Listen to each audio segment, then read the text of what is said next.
नमस्कार, स्वागत है आपका चुनाव आज तक पर। मैं हूं आपके साथ प्रियंका दुबे। लोकसभा चुनाव के बाद प्रधानमंत्री नरेंद्र मोदी की अगुवाई में केंद्र में एनडीए की सरकार तो बन गई, लेकिन पार्टी अपने दम पर बहुमत का आंकड़ा छू पाने में नाकाम रही।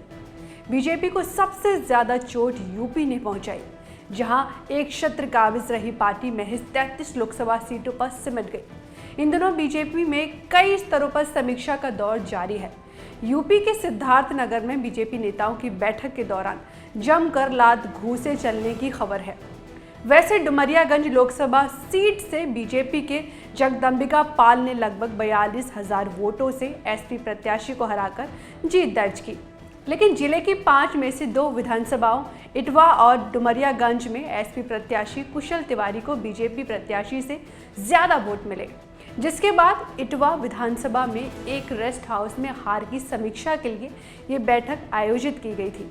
दरअसल समीक्षा बैठक की शुरुआत होते ही रेस्ट हाउस के बाहर बीजेपी कार्यकर्ता जिलाध्यक्ष कन्हैया पासवान मुर्दाबाद के नारे लगने लगे।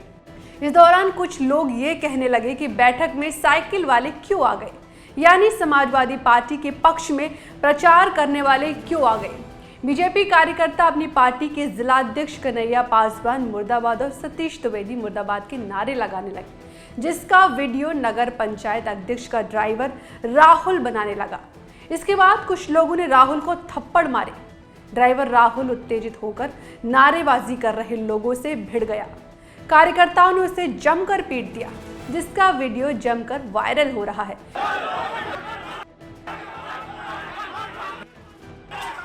सूत्रों की माने तो एक घटना सांसद जगदंबिका पाल और इटवा से पूर्व विधायक रहे सतीश द्विवेदी के बीच जारी गुटबाजी का नतीजा है। बीजेपी की समीक्षा बैठकों में सामने आ रहे बवाल पर बीजेपी प्रवक्ता समीर सिंह से हमारे सहयोगी ने खास बातचीत की। समीर सिंह का कहना है कि फीडबैक के आधार पर समीक्षा हो रही है। जहां मतभेद सामने आए हैं, वहां बातचीत से मामले का समाधान किया जा रहा है। कि हम चुनाव जीतते हैं तो भी समीक्षा करते हैं, चुनाव हारते हैं तो भी समीक्षा करते हैं। हमारी समीक्षा संगठन की समीक्षा है, गतिविधियों की समीक्षा है, और हम अपने ज़मीनी स्तर की समीक्षा करते रहते हैं, और उस समीक्षा के बाद हम जो हमको ठीक करना होता है हम उसको ठीक करके आगे के अवसर को अपने को बढ़ाते हैं, अपने कदम को।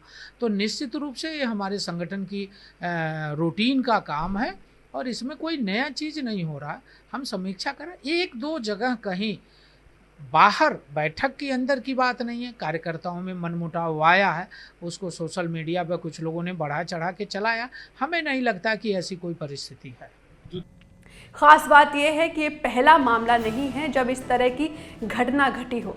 ऐसी झलक सहारनपुर में भी देखने को मिली थी, जहां लोकसभा सीट पर हार की समीक्षा के दौरान बीजेपी एमएलसी गोविंद नारायण शुक्ला के सामने जमकर हंगामा हुआ।